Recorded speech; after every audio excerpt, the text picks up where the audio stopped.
Hey, everybody, welcome into the podcast. We just really quick want to remind you that at the end of every episode, we give a call-in number that you can call and give us feedback. We'll play a voicemail on air, and we're going to throw over to a voicemail here in a second from our friend Brian in Kansas City. Kansas City is a great place. I've driven through there a few times. They have a phenomenal coffee shop called Messenger Coffee. It's like 3 stories. You can see the roastery. It's like right there on the main. I think it's on the 2nd floor. Okay. But then they also have a rooftop that you can go outside and like chill and drink your coffee on the roof. Cool. It's literally one of the coolest spots in Kansas City. Brian, if you haven't been there, Messenger Coffee. Messenger Coffee. So Kansas City is home to Messenger Coffee and our friend Brian. Let's take a listen to what Brian has to say. Hey guys, this is Brian from Kansas City. I just finished your 500 Days of Summer episode, and I just kind of wanted to say a quick couple of things. Number one, I thought that was probably your guys' best episode. Definitely one of your best episodes. I really enjoyed how quickly you guys kind of got into the analysis, and not only how quickly you got into it, but how detailed it was. You talked about the filmmaking, but also the larger scale themes inside of the film, and I thought a lot of them were dead on. A lot of them were just great, so I really enjoyed that episode. The other thing, just quick thing I wanted to mention about that episode is, Bob, you mentioned like how that role was so different from Zooey Deschanel's other work. I don't know if you have, but I would recommend seeing some of her earlier work around that time, because while it's definitely different than her New Girl character and things of that sort, if you compare it to her work in films like All the Real Girls and The Good Life, it's actually very, very similar, because she really plays this kind of dark and hurt character who hides these secrets very well. It's why I think she's actually an underrated actress. So I just kind of wanted to throw that out there. Really enjoying the podcast, guys, and I thought that episode was amazing. So that was Brian from Kansas City. Brad, I really, really appreciated that feedback. I mean, he seems to know what he's talking about when it comes to Zooey Deschanel. So I didn't say that in the 500 Days of Summer episode. I don't really care for her that much. I don't think she has much depth. I don't think she's that interesting. And if I have to really break down why I hate her so much, straight across bangs are literally the worst things on the planet. Right. I hate her hair so much. Okay.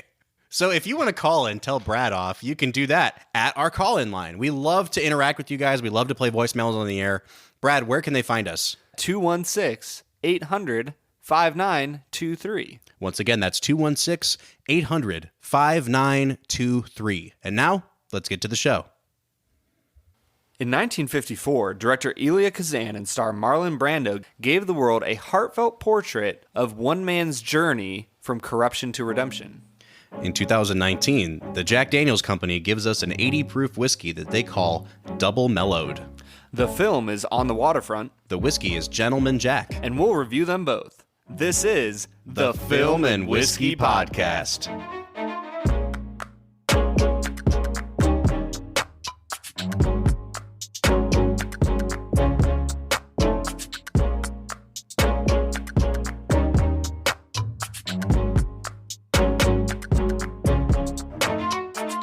Welcome to the Film and Whiskey Podcast, where each week we review a classic movie and a glass of whiskey. I'm Bob Book. I'm Brad G. And this week we are looking at the 1954 film On the Waterfront. But Bob, no good films were made back in the 1950s. I know, right? You know, it's crazy. We keep bringing up these movies that are having some sort of anniversary, and it's not like this is a major one, but we're at 65 years this year for On the Waterfront. I just like it when we get 5s and 10s. It's really nice. Okay, you know? I was about to say we could just every week be like, this is the 27th and a half anniversary. Major milestone. We should blow kazoos and stuff, you know? Wah. Right. So 65 years since On the Waterfront came out, this movie stars Marlon Brando, who was at the height of his powers. He had been coming off of 1951. He did Streetcar Named Desire. Stella! Yeah, nominated for Best Actor, did not win that year, but was the toast of Hollywood. And this is the movie where he finally broke through and won his Oscar. This movie won 8 Oscars. It was the movie of 1954. 8 Oscars. You want to take a guess at any of them? Best Actor? Yep. Did Hollywood care about women back then? Best Actress? Yes. It did not win It won Best Supporting Actress for Eva Marie Saint. Yep. Okay. Best Original Story? I don't know if it was an Best original Screenplay. It was actually adapted from a series of newspaper articles that won the Pulitzer. So, yeah. Okay. Best Director? Best Director. You're missing the big one. Cinematography? It won that. Okay. Best Picture? Best Picture. And then it also won. Is that a big one? I think so. Okay. Yeah. And then it also won Best Art Direction and Best Editing. It was nominated for an additional 4. It was nominated for Best Score, which I'm shocked it didn't win. Yeah. And then it was nominated 3 times for Supporting Actor. There were 3 people in this movie that all went up against each other. J Cobb. Lee J. Cobb, Karl Malden as the priest in the movie. Oh, dude. And then Rod Steiger as his brother, Charlie. They were all nominated for Best Supporting Actor. So I was thinking in my head that the brother would be nominated, and I kind of disagree with that. The priest, though, was so good. I can't wait to talk about this. Yeah. I'm on Team Charlie, and you're on Team Priest. Yeah. All right, so let's get into talking about this movie, because I'm sure a lot of people have not seen this movie. You know, what I've loved about our podcast so far is that we have been going back over some classic movies that many people have seen, but a lot of our listeners are finding and discovering these movies for the first time. Oh, for sure. I have people who tell me that they enjoy watching the movies because we've talked about them, and they get to look for certain things in the movie that we've kind of pointed out. Yeah. And it enhances the viewing of the movie. I guess I'm being really prideful right now. I just kind of realized. We make movies better. That's our slogan. Film and Whiskey Podcast. We make movies better. That's right. So one of the things I love doing with our podcast is that we have a segment called Brad Explains. But first of all, Brad, had you even seen this movie before this viewing? I had never even heard of the movie. Really? Yeah. We're talking about a movie that is ranked in the top 20, I think, on the American Film Institute's 100 best movies of all time. Really? It's close to that. If it's not top 20, it's definitely close. This is a landmark classic movie. So I'm surprised you hadn't heard of it. But this was your first viewing. Right. So can you walk us through the plot of the movie On the Waterfront? Brad Explains. So honestly, for me, I felt like it was a formulaic mobster movie. And I don't say that in a bad way, because in my mind, this was like, if you ever say that a movie's formulaic, but then you look back and you realize, oh, this is the first movie ever to do that, and it set the formula, you have to ignore the part that you've seen it before and recognize the fact that it created something so good that people wanted to, imitate it.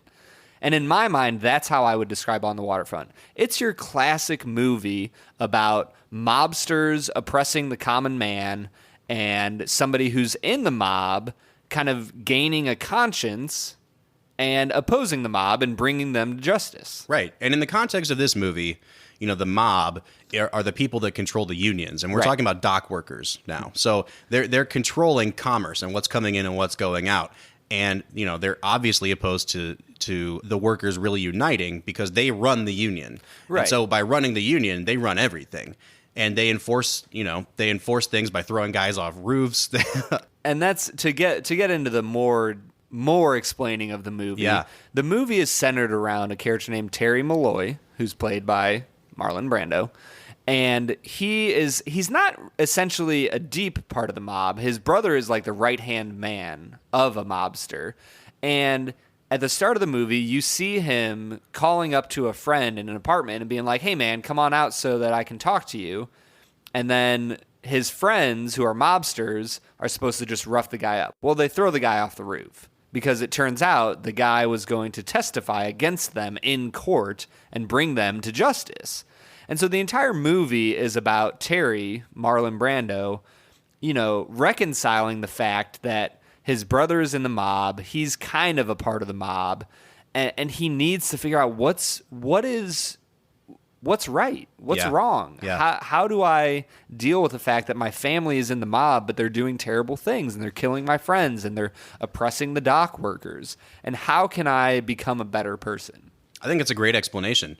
And Marlon Brando's character, Terry, from the very beginning, he's presented as a dumb guy. Right. I mean, the way that everyone treats him is, you used to be a professional boxer. You basically worked for us. We made you take dives, and now you're working on the docks with us. We're going to set you up with a cushy job so that you never have to work as long as you keep your mouth shut. And what I love about Brando is that he does play Terry as a guy that has a limited intellect, right? Like, he's not a smart guy, but he's a guy that has a conscience, and because of the way he's treated by everyone else in this sort of mob mentality, he still has a heart and he still has a conscience. And I love that he plays it almost like a little kid in a way, that he's just very innocent, not a complicated person. So Right. what did you think of Brando's performance in this movie? I really loved it. I think that he gave you a perfect insight into what a common person has to go through in just dealing with everyday life. And granted, not many of us have to deal with everyday life of mobsters. But in the end, Brando is he's a normal person that's dealing with normal problems, and he likes a girl, and he wants to win the girl over, but he also wants to make his family happy and his brother, and he's dealing with these issues, and they escalate to the point where he has to make deep moral decisions about the kind of person he's going to be. Yeah. And he portrays that perfectly. Absolutely. All right, so Brad, I feel like I'm going to go ahead and spoil a little bit or tip my hand here of what I think about this movie. I grew up hearing that this movie was one of the best movies of all time. I grew up knowing its reputation. I grew up knowing what I could have been a contender line as one of the most famous quotes in history. And I loved this movie, but I think it's because I was told to love it. And on this watch, it's a good movie, but I think it's a good movie because of Brando and some good supporting performances, but not much else. Like, I'm really shocked at how bad the script for this movie was in certain parts. Yeah, and that's why for me I use the word formulaic at the start. Nothing about this script stood out for me. Every single scene, it made sense in the idea that, like, yeah, obviously this is what's going to happen next. There was no surprise to the movie. No. There was nothing that, like, kept me deeply involved with the movie other than Brando's performance, and honestly I would say the priest's performance. Yeah. All right, so let's start with the acting. Okay. Because I think that there are good and bad things in the acting. Yeah. And Brando's good, obviously. I think Rod Steiger as his brother Charlie is freaking phenomenal. Yeah. And the scene that everyone remembers is the scene in the taxi cab where Brando does I could have been a contender. And they did that scene time and time and time again on the day. And I don't feel like Rod Steiger gets the credit for going toe-to-toe with Brando in that scene. Skunk, we got you for the manager. He brought you along too fast. It wasn't him, Charlie. It was you. You remember that night in the garden? You came down my dressing room and said, "Kid, this ain't your night. We're going for the price on Wilson." You remember that? This ain't your night. My night, I could have taken Wilson apart. So what happens? He gets the title shot outdoors in a ballpark, and what do I get? A one-way ticket to Palookaville. You was my brother, Charlie. You should have looked out for me a little bit. You should have taken care of me just a little bit so I wouldn't have to take them dives for the short-end money. Well, I had some bets down for you. You saw some money. You don't understand. I could have had class. I could have been a contender. I could have been somebody instead of a bum, which is what I am. Let's face it.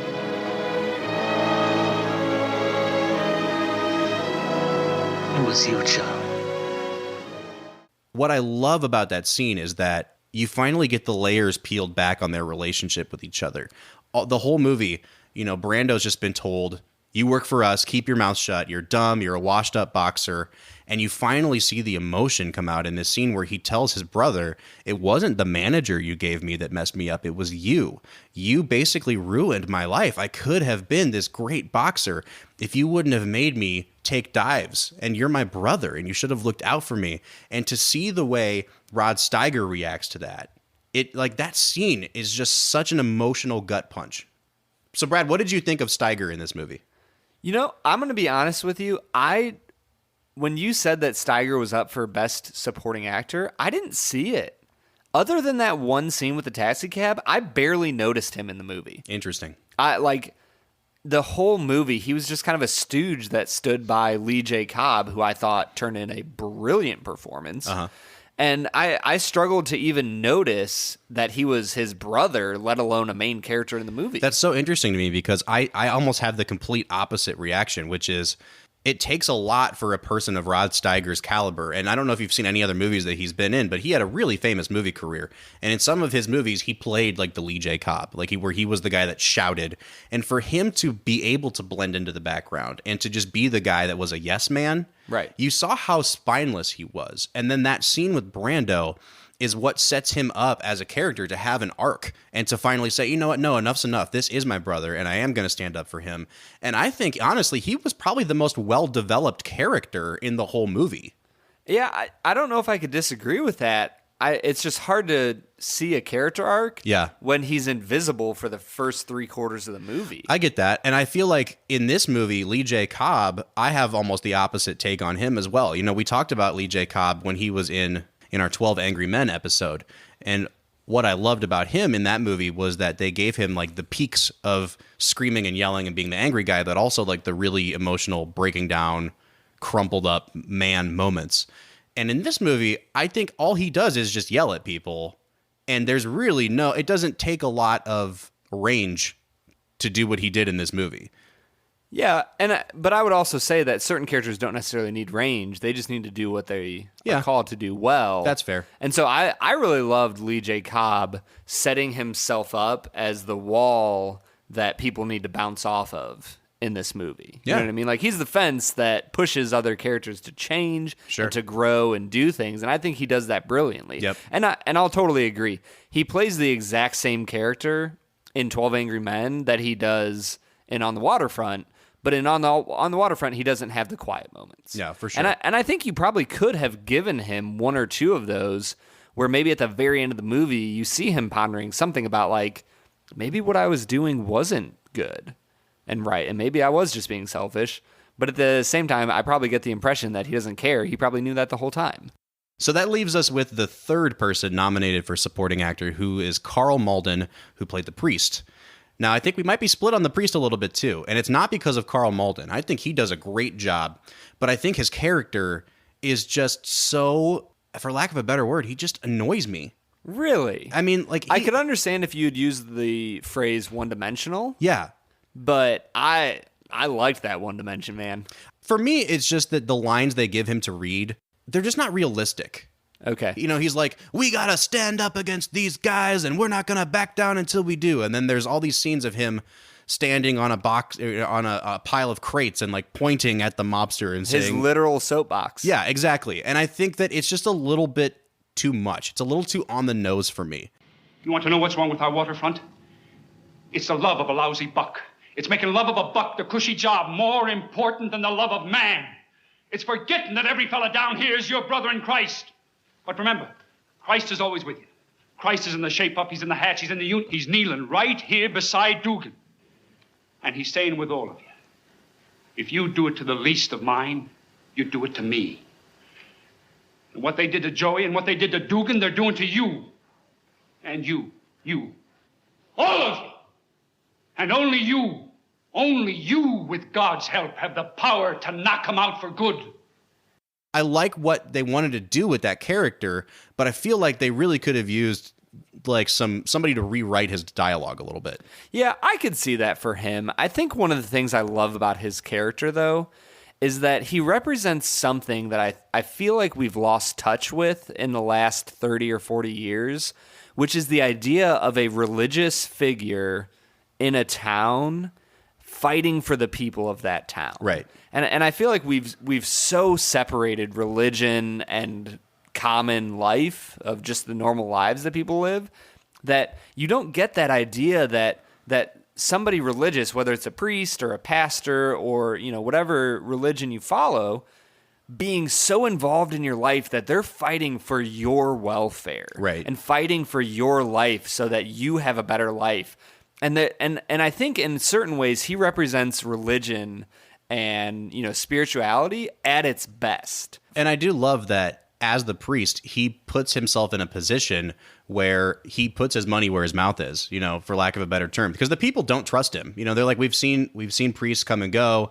And he's like, no, you don't understand. Like, I'm in this till the end. I think he says the words right down the line. Like, I'm in this with you right down the line. And the people that work on the docks say, listen, if you want to take it to John Friendly, the mobster that owns these docks, you have to understand that your life is at stake because they're not going to discriminate just because you're a guy with a collar. And to see a person in that position set aside the place of, I mean, I guess privilege would be a good word, of being able to just stay in the church and close the doors and not worry about what's going on the docks and put himself in harm's way. He is a fantastic advocate for those people. Yeah, and I think that's what I love most about him. I would agree that his lines are a little bit pedantic and obvious in certain ways, but I think it's what he stands for, the idea of, you know, the Catholic Church standing up on behalf of those who are oppressed, that there's something beautiful about that and something that I wish we saw more of in the real world. Yeah. Well, Brad, this brings us around to the last remaining major person in the movie, and this is one of my major gripes with the film. So I'm just going to rant for a little bit about have at it. About Ava Marie Saint. Now, her character in the movie is that she is the sister of the guy that gets killed in the very first scene that Brad was talking about, the guy that gets thrown off the roof. His name's Joey Doyle. And the first time we see her is in the immediate aftermath of her brother splatting against the concrete. And she runs up to him, and there's somehow immediately police there. There's a priest there. Her dad is there. And no one in that scene acts realistically in any way. Like, he just died, and the dad's like, well, I told him he shouldn't have messed with the mob. There's no grieving. And then she's just kind of going, who killed my brother? And that whole scene plays in such an unrealistic way. And I know what they're trying to do as filmmakers, which is to say, like, this happens every day on the docks. They're always throwing people off the roof. But there's something about the way they set the tone for the movie, which is I can't emotionally connect to these people at all.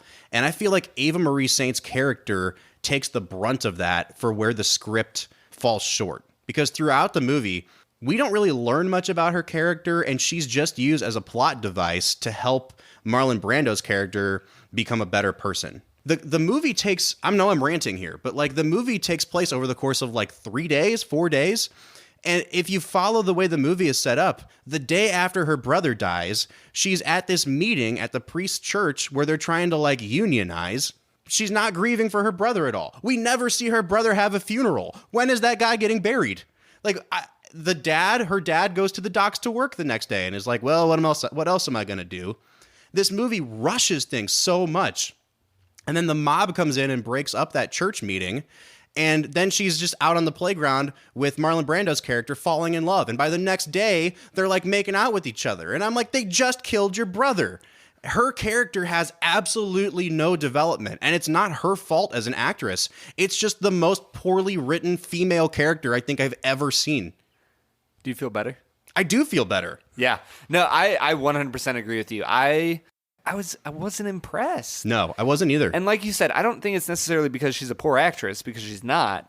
I don't think she was well written. No. And when you look at the way she interacts with Marlon Brando, when you look at the way she interacts, like you said, with her brother's death, the way she interacts with the priest, there's no depth to her. No.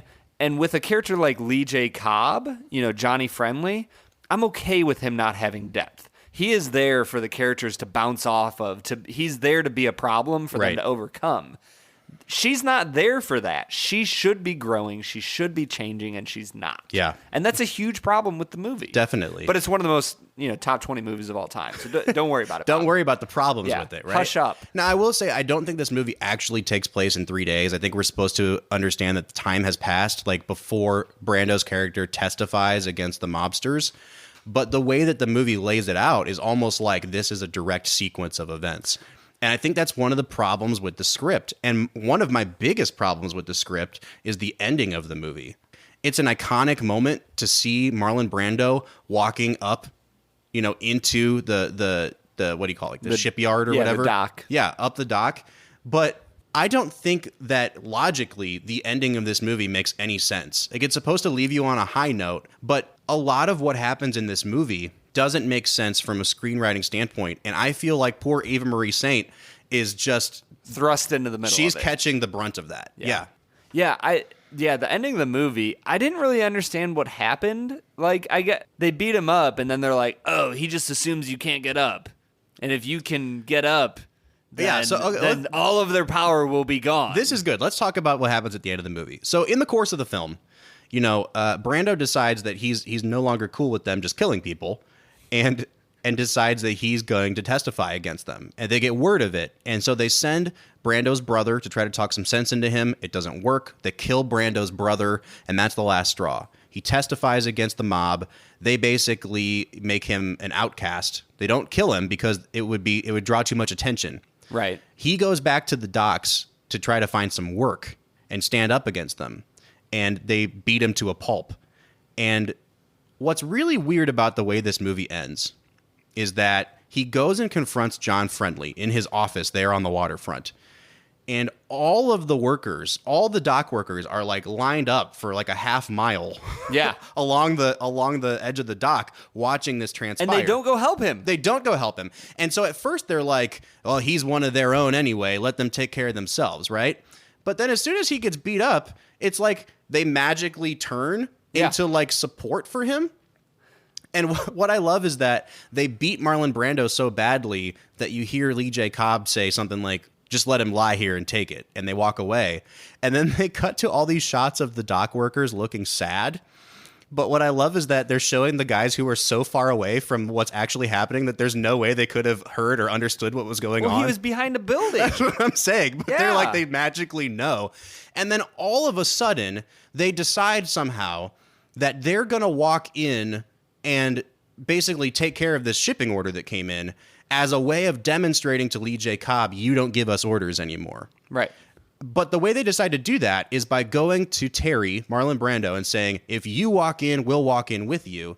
And I just don't understand why that has to be the deal. Right. Why does he have to get up and walk? Why can't you help him? And he has to get up on his own power and walk in. And it's like this symbol. Like they're trying to make this symbolic gesture of like solidarity, but the man can barely walk. He probably has a ton of broken bones. Right. Why are you making him walk into this building? The real sign of solidarity would have been if they did what I thought was going to happen, the cliche thing of this guy has become one of our own and we're going to go support him. But instead they see like two guys on the dock like looking intimidating. They don't even have guns, I don't think. No, it's like two of his heavies. They're like, oh, I guess all 97 of us can't beat these two guys in front of us. It made zero sense to me. It makes no sense. And then, okay, so at the very end of the movie, Brando gets up. He walks the length of the dock. He goes into like the shipping warehouse or whatever. To work. And then they're all like, yeah! And they follow him in. And they close the big like garage door of the warehouse, and J Cobb is just outside going like, "Hey, what are you guys doing? You're not listening to me anymore." And the final image you get of the movie is everyone walking in and J Cobb getting shut out. And again, it's this symbol of like workers unite. We can take down the big bad guys if we unionize. But again, logically, doesn't J Cobb still own that building? Right. Like, can't he just get his keys and walk it? I understand that they're making a symbolic gesture, but at the end of the day, they're making the point that it's not going to be the way it was before, but it's also not going to change overnight that way. He still owns all of that, and they still work for him. Well, and the big problem for me was, did the actual case where Terry testified mean anything? Because in the end, he's still, and I get that, Johnny says, they ruined us and we got to go and all this stuff. Yeah. But in the end, they're all still there working on the docks. Right. J Cobb is still there. What did the testimony actually do? I don't know if it's like an ongoing trial or what, but he's clearly not in prison. Right. So, like, until that happens, how much power do these workers really have? I struggled so much with the ending. And again, it's one of those, like, really uplifting movie endings. And it works really well if you don't think about it at all. But the second you start to really wonder, like, does this make any sense? It doesn't at all. And I'm really starting to think about this movie that if it wasn't for Brando's performance in this movie and what Brando brings to it as a method actor, that we wouldn't even remember this movie today. That is a bold statement. That's kind of where I'm at with it. And we're going to talk a little bit about the impact this movie has had after we get to our whiskey for the day. So, Brad, what do you say we try some Gentleman Jack? Yes, sir, my fellow gentleman here.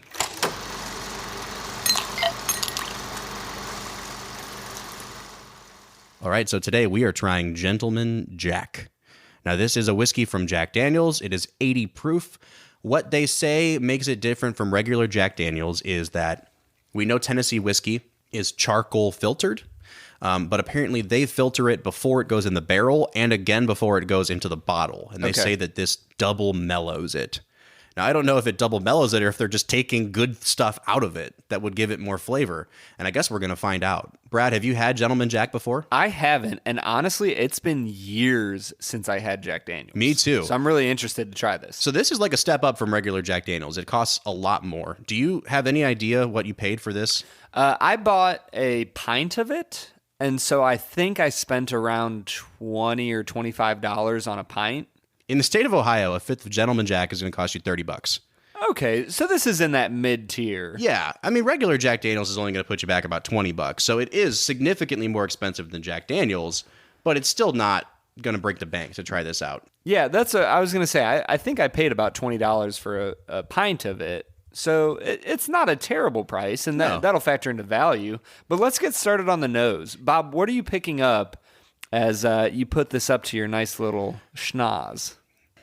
Do you remember when we tried the Henry McKenna and I said it smelled like peanut butter? Yeah. This is even more peanut. This is like, it smells like nothing but peanut butter and honey to me. Like if you made a sandwich and just slathered peanut butter on it, it's like overwhelmingly peanut butter and then honey notes.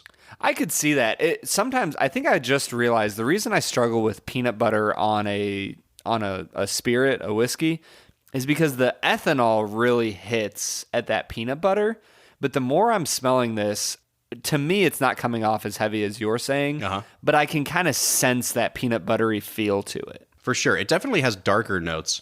You know, maybe I just have peanut butter sandwiches on the brain too, but I'm almost getting like a banana kind of smell from it too. All right, Elvis. I'm serious. Peanut butter. Yeah, this would be Elvis's whiskey if he could drink it. Yeah. Peanut butter, banana, and honey is what I'm picking up on it.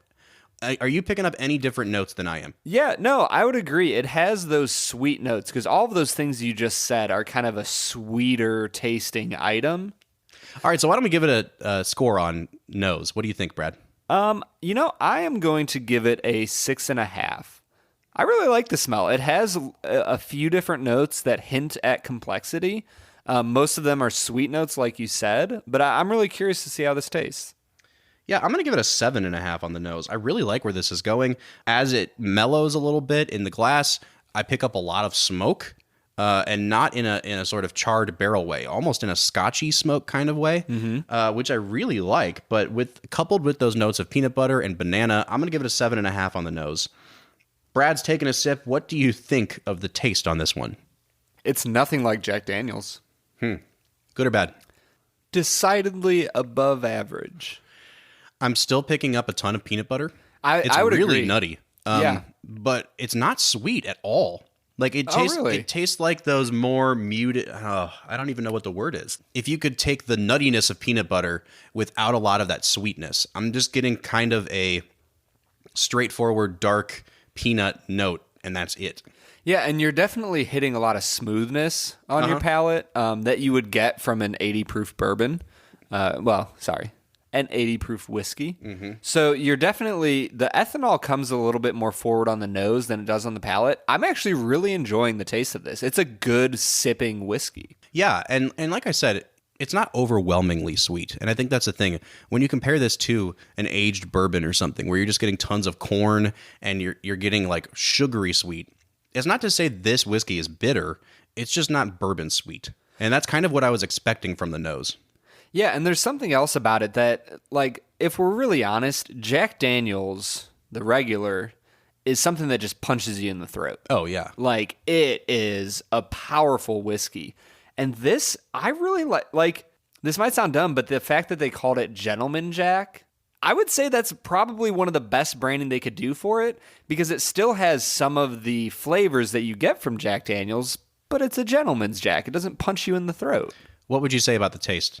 Score-wise, I think I'm going to give the taste an 8.5. Wow. I really like this taste. It's smooth. It's nutty. Yeah. It reminds me of an Irish whiskey. It's not going to kick you in the throat. It's really a good whiskey. I was going to give this a 5.5 just because it was so unexpected, but it's not bad. And I don't think I should punish it just because it wasn't what I expected. I'm going to give it a 6 on the taste. Okay. All right. And finish, I'll say that there's not much of a finish. Within 20, 30 seconds of swallowing, I don't have any lingering aftertaste at all. It completely vanishes off your palate. Which can be a good thing or a bad thing. Certain whiskeys will sit on your palate and sour and not taste as good. Other whiskeys sit on the palate and just intensify and become more beautiful the longer it's been since you sipped it. And so these ones where the taste disappears, I don't know if it's a good or a bad thing. I would always think it's a bad thing, just because I think it's a sign of how much they've watered it down, that it doesn't have any lingering punch to it. I really think that a whiskey like this, where they have put so much effort into it on the front end, deserves to be a little bit higher proof. If not, just for like leaving those, peanut and smoke notes on your palate afterwards. And the fact that we're not getting any of that, I don't care for that. So I'm going to give it a 4.5 on the finish. I'm going to give it a 6 on the finish. I would agree with a lot of the things that you said, but I think it's okay because certain times when you water down the whiskey just a little bit, you get certain flavors on the palate that you might be sacrificing some of the finish, but you get more on the taste. Yeah. All right. And then overall balance. I think this is actually a fairly well-balanced whiskey. I do think I was let down at the end by the fact that there's almost no finish on it, especially since the nose was the most complex part of it. I was really expecting a powerful whiskey, like you described Jack Daniels in a way. And this kind of let me down on that end. So I think I'm going to give it a 6 on balance. Yeah, I'm going to give it a 6.5 on balance. I think that all the things that you said are true. I just think it did a little bit better in my mouth than it did in your mouth. Well, okay then. And then our last category is value. Now, we already said this is $29.99 for a bottle. I don't think that's a bad price, but I also could name you 6, 7, 8 bottles at that exact price point that I probably like better than this. Yeah, and this is a good sipping whiskey. Yeah. So at value, I guess I would probably give it about a 7. I think I'll do the same. I really, really, really liked the nose on this. And then, the overall balance kind of let me down, which means that the value, I think, kind of lets me down a little bit. I wish they hadn't watered this all the way down to 80 proof. Yeah, even if they put this out at an 85 proof or a 90 proof. I think it would have significantly more character to it. And the thing is, you could still sell this at the same price point if you produced it at a 90 proof. Especially because it's Jack Daniels. Yeah. They make enough money. Yeah, that does disappoint me a little bit. You could have made this 90 proof, maybe charged $31 or $2 instead of $30. Right. And I think it would be a lot better of a whiskey. Yeah. I do enjoy sipping it, but it's not my favorite. So I'm coming out to a 31 out of 50. Brad, what are you coming out to? A 34.5. So that brings us out to a 32.75. We're in that basically a 6 out of 10 range. It's a pretty good. It's pretty good. Yeah. Yeah. Would you recommend it though, Brad? Yes. I think I would too. Yeah, I would recommend it. If you're looking for an easy sipper, this is a good whiskey that I would recommend having in your shelf. I'm really enjoying just kind of swirling it around and smelling it. Like, to nose this is an enjoyable experience. Yeah. The taste is fine, but then it just evaporates. So, hesitantly, yeah, I would recommend this, especially if it's on a buddy's shelf. Yep. Ask to try some of it. Yep. If you're asking me if you should pay $30 for it, probably not. Right. Well, and that's the thing. Is this something that maybe you buy it once and for like me, you buy a pint of it for like $18 to $20 and you drink it and you say, yeah, that was a pretty good whiskey, and you never buy it again. Great.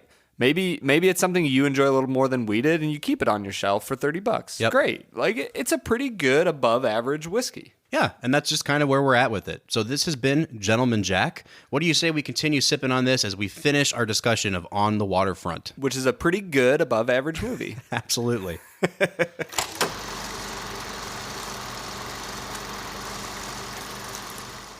All right, so that was Gentleman Jack. We're back to talking about On the Waterfront. Now, we've both been venting, and me more so than Brad, about my problems with this movie, because I think that there are just huge structural problems. Can I say something, though, that do you feel like you are more frustrated about the problems in this movie because of how highly touted it is? Yes. And I think that, like, you and I have done a really good job, if I can, toot our own horn here for a minute, on this podcast of talking about the good and the bad, but not letting movies off the hook for the bad. And I've gone back to these movies and revisited them with a fresh eye, and gone back to Casablanca, and Casablanca held up. We go back to The Great Escape, and for what it is, The Great Escape holds up. I went back to this movie, And I was surprised to see it, but it just doesn't hold up for me the way that I thought that it would. Brando gives a great performance, but other than that, I don't know that this movie deserves to be as highly regarded as it is.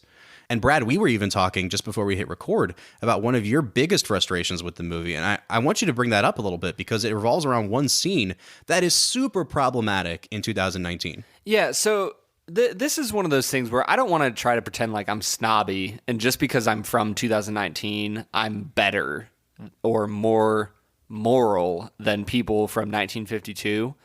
Let's be really honest and take a look at the scene when Marlon breaks into Eva Marie Saint's home and basically forces her to make out with him. Yeah, he really does force it. I mean, first of all, he breaks down the door. That scene, I was watching it and I'm like, okay, I understand that you like this girl. And I understand that you think she likes you. That does not excuse breaking down her door and forcing yourself on her. Honestly, the biggest analogy for me with that would be Rocky. Have you watched Rocky recently? No, not recently, no. Dude, there's a scene where he literally breaks down the door and makes out with Adrian. Yeah. And she keeps telling him, don't kiss me, don't kiss me, don't kiss me. And then Sylvester Stallone kisses her, and like she falls for him and falls into his embrace. And I think it gives this understanding that if a woman says, don't kiss me, well, if I just kiss her passionately enough, she'll want to kiss me back. Yeah, she's actually asking you to do it more. Right. And the thing is, I will qualify all this by saying, like, when you're in a relationship with somebody, a genuine consenting relationship, you might know them well enough to know, okay, they might be joking around or this or that. But in these movies, they don't know each other. They are not in a relationship that's consenting. It's literally been a matter of days that he's known her. And he said, like, yeah, I remember seeing you in the neighborhood growing up. You had braces. You were really ugly. Right. And in the course of this movie, it is bad enough what he just the action that he takes of breaking down the door, forcing himself on her.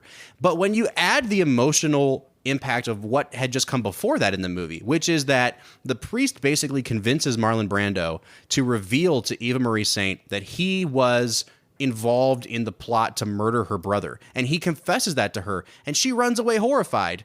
And then, he has a little bit of a temper tantrum later in the movie and decides, I'm an emotionally immature boy and I need coddled. So he goes to her house to have her cuddle him.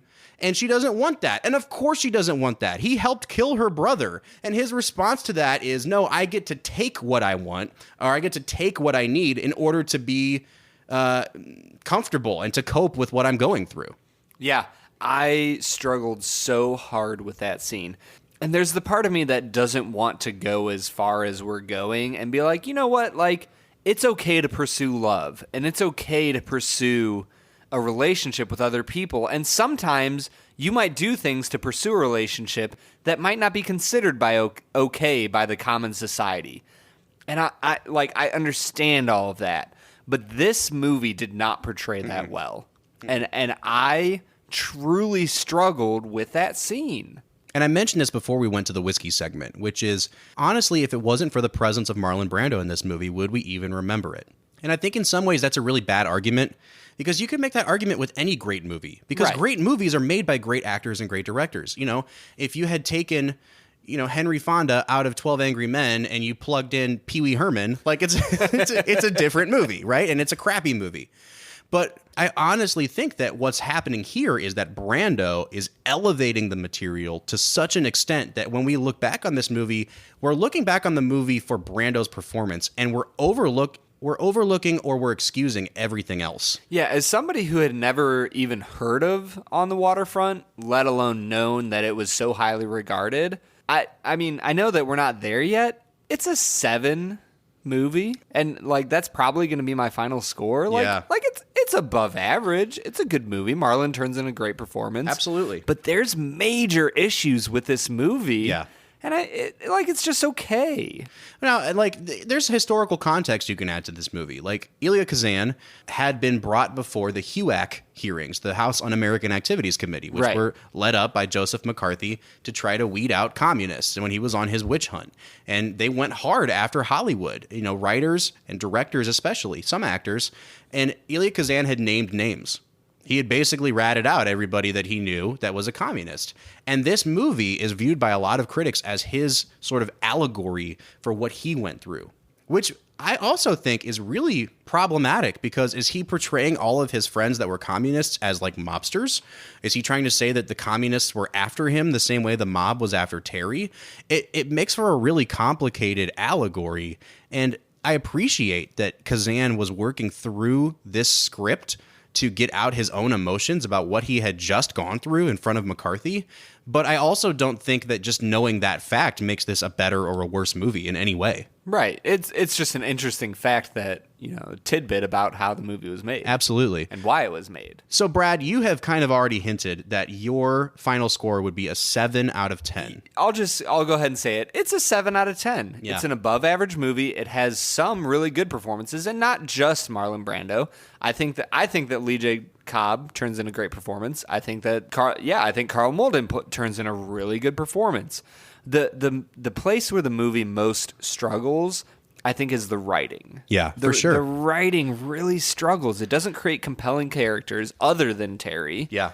It's a 7 out of 10. And that's one of my big things is it won the Oscar for screenwriting. It was considered for a long time a really major milestone in Hollywood screenwriting. But I think when you look back on it from the standards that we've set for ourselves now, especially, it does not hold up as a great screenplay. The character development just isn't there in a lot of ways. Obviously, Brando grows as a character. I think Charlie grows as a character. I think they wrote some great scenes, but overall, there are these huge structural problems that we have with this movie. It's a lot of peaks and valleys. Yeah, for sure. We, as the Film and Whiskey podcast, know better than 80 years of cinema, history.